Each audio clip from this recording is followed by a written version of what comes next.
नमस्ते. मैत्रीबोधच्या परिवर्तनाच्या या शाळेत आपल्या सगळ्यांचं स्वागत आहे. आज आपण लोक काय विचार करत आहेत किंवा काय बाहेर चर्चा चालत आहे त्याच्या बाबतीत आपण एक विषय घेऊया. आणि ही चर्चा आहे जीवनात सक्सेसफुल कसं व्हावं किंवा काय आहे त्याला आपण असं म्हणू की हे सक्सेसफुल आहेत. आता इथे इंग्लिश शब्द मुद्दामून आपण वापरतोय कारण की हीच भाषा चाललेली आहे. सक्सेसफुल व्हायचं आहे, मला सक्सेसफुल व्हायचं आहे. आता ह्याची परिभाषा काय आहे, ह्याची व्याख्या काय आहे हे समजण्याचा आपण प्रयत्न करू. अनेक स्तरांवरती म्हणजे भौतिक स्तरावरती आपण जर पाहिलं तर सक्सेसफुल होणं म्हणजे पैसे कमवणे, प्रसिद्धी किंवा शक्ती, पॉवर, की मी CEO आहे कंपनीचा, मोठा एक मालक आहे किंवा कुठे मी म्हणजे एक मंत्री आहे किंवा गावातला सरपंच आहे. म्हणजे मी कुठेतरी माझ्याकडे पॉवर आहे, मला पुढे पुढे जायचं आहे, मोठं व्हायचं आहे. मोठं व्हायचं म्हणजे जास्त पॉवर, जास्त पैसे, जास्त प्रसिद्धी, आपलं फोटो झळकवणे कुठे कुठे प्रिंट करून. मग आता हे असं केलं म्हणजे आपण सक्सेसफुल होतो का, हा प्रश्न आहे. विचार करा की खरोखर हेच करून होईल का म्हणून. बाहेर जी धावपळ चालू आहे, धावपळ ह्याच्यासाठी चालू आहे की प्रसिद्धी प्राप्त करणे, पैसे जास्त कमवणे. आता पैसे आपण वाईट मार्गानेही कमवू शकतो, प्रसिद्धी आपण वाईट मार्गानेही प्राप्त करू शकतो. पण आता हा मार्ग योग्य आहे का, तुम्ही विचार करा की असं जर आपण केलं तुम्हाला कसं वाटेल की चुकीच्या मार्गाने आपण प्रसिद्ध होत आहोत किंवा श्रीमंत होत आहोत. किती काळ तुम्ही तसं राहाल. कुठेतरी आतमध्ये असं वाटतं की रे मी चुकीच्या मार्गाने चालू आहे, आपण काहीतरी चुकीचं करत आहोत. मग तिथे आपल्याला थांबावं लागतं की नाही, आपण धर्माच्या मार्गाने करूया. आता पैसे कमवणे हे धर्माच्या मार्गाने करू शकतो किंवा प्रसिद्धी प्राप्त करणे हे धर्माच्या मार्गाने आपण करू शकतो. मग पुढचा प्रश्न असा येतो की खरोखर हीच प्रसिद्धी किंवा श्रीमंती सक्सेसफुल होणं आहे का, हेच प्राप्त करायचं आहे का. एकदा एक गुरु होते आणि त्यांना भेटायला एक प्रसिद्ध व्यक्ती त्या काळात आला, श्रीमंत. आणि त्यांच्या समोर नतमस्तक होऊन प्रार्थना केली त्यांनी की मला तुम्ही ब्रह्मज्ञान द्या, मला ब्रह्मज्ञान द्या. आणि त्याच्यासाठी ते पोचले तिकडे.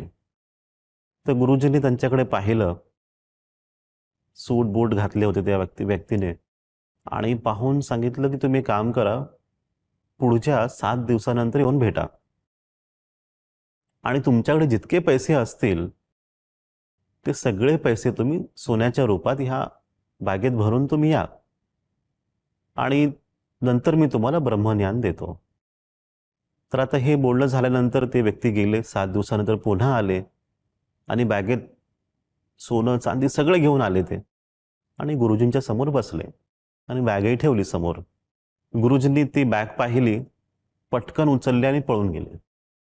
आता हे असं अचानक झाल्यामुळे हे व्यक्तीही गोंधळले आणि त्याच्या गुरुजींच्या पाठीच ते पळत गेले. गुरुजी पळत आहेत, त्यांच्या पाठी हा व्यक्तीही पळत आहे. अरे माझे पैसे घेऊन पळून गेले.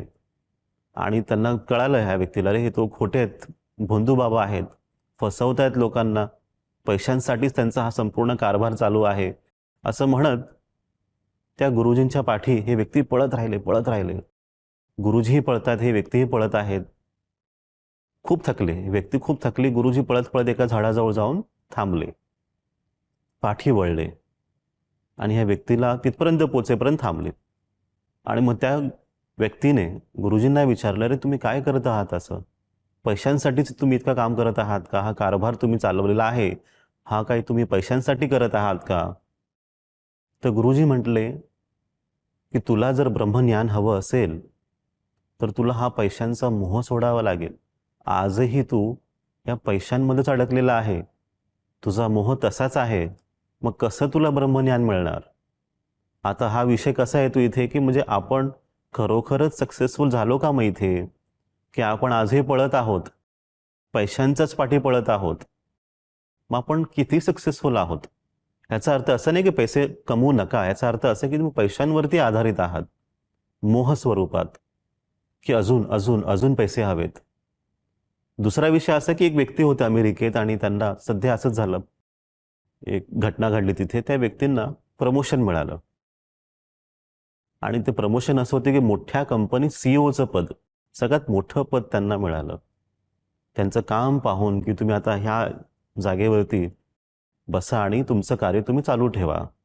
या व्यक्तीला जेव्हा प्रमोशन लेटर मिळालं त्यांना, की आम्ही आनंदी आहोत तुमचं काम पाहून, तुम्ही इथे बसा ह्या नवीन जागेवरती. ह्या व्यक्तीला रडू आलं आणि ते रडले. आणि त्यांच्या मनामध्ये असा विचार आला, की माझ्या जीवनाचा अर्थ काय आहे? की मला हेच करायचं आहे का आता सुद्धा? मला मशिनीप्रमाणे जगायचं आहे का? मला हेच हवं होतं का? मी जरी सीईओ झालो तरी मी काय करणार आहे? 24 तास पळपळ, धावपळ तेच चालू असणार आहे. मग जीवनाचा अर्थ असाच आहे की मला खरोखर हेच हवं होतं का? मग त्याने संपूर्ण विचार करून राजीनामा दिला, की मला असं जीवन नको आहे. त्यांनी पैशांचा त्याग केला. मग पुन्हा असा प्रश्न येतो, म्हणजे याचा अर्थ असा आहे की पैशांनीच माणूस सक्सेसफुल होतो का? तुम्ही विचार करा. हे सत्र संपल्यानंतर तुम्ही विचार करा, खरोखर त्याच्यामुळेच आपण सक्सेसफुल होतो का? मग आपण जी भौतिक स्तरावरती व्याख्या पाहिली, ती सांगते की नाही, सक्सेसफुल होणं म्हणजे प्रसिद्ध होणे किंवा पैसे कमवणे नाही. त्याच्या पलीकडे मग आध्यात्मिक स्तरावरती काय? आध्यात्मिक स्तरावरती आपण कसं पाहतो? तर एका सूत्राच्या द्वारे आपण समजण्याचा प्रयत्न करू. तर आजचं सूत्र असं आहे की पूर्ण स्वयं सोडी सिद्धी विजय. पूर्ण स्वयं जो आतमधूनच पूर्ण झालेला आहे, आतमधूनच पूर्ण झालेला आहे, असा व्यक्ती सक्सेसफुल आहे. तो व्यक्ती कोण, कसा? तर ज्याने सिद्धी प्राप्त करण्याची इच्छा किंवा विजय प्राप्त करण्याची इच्छाच सोडली आंतरिक स्तरावरती, की मला काही प्राप्तच करायचं नाही किंवा मी जे प्राप्त केलं ते पण सोडतोय, मला कोणाला हरवायचंच नाहीये, मला जिंकायचंच नाहीये. हा जेव्हा भाव आतमध्ये येतो तेव्हा खरोखरच आपण सक्सेसफुल झालेलो असतो. एक स्थिरतेचा अनुभव, संपूर्णतेचा अनुभव, शांतीचा अनुभव, सगळं असण्याचा अनुभव, हा तो पूर्णत्वाचा अनुभव आहे. याचा अर्थ असा नाही की तुम्ही कर्तव्य करत नाही, काम करत नाही, तुम्ही सगळं करता.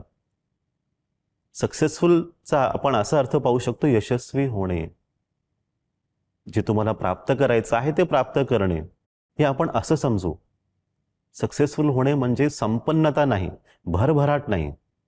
सक्सेसफुल होणे म्हणजे यशस्वी होणे. जे कार्य हाती घेतलंय ते पूर्ण करा, त्याला न्याय करा, हे असावं. पण कुणाला हरवायचं नाहीये, कुणावर जिंकायचं नाहीये.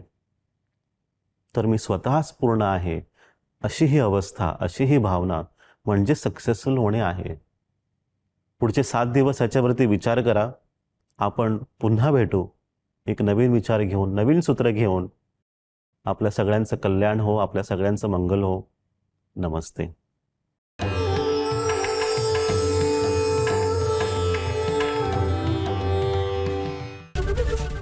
एबीपी माझा, उघडा डोळे बघा नीट.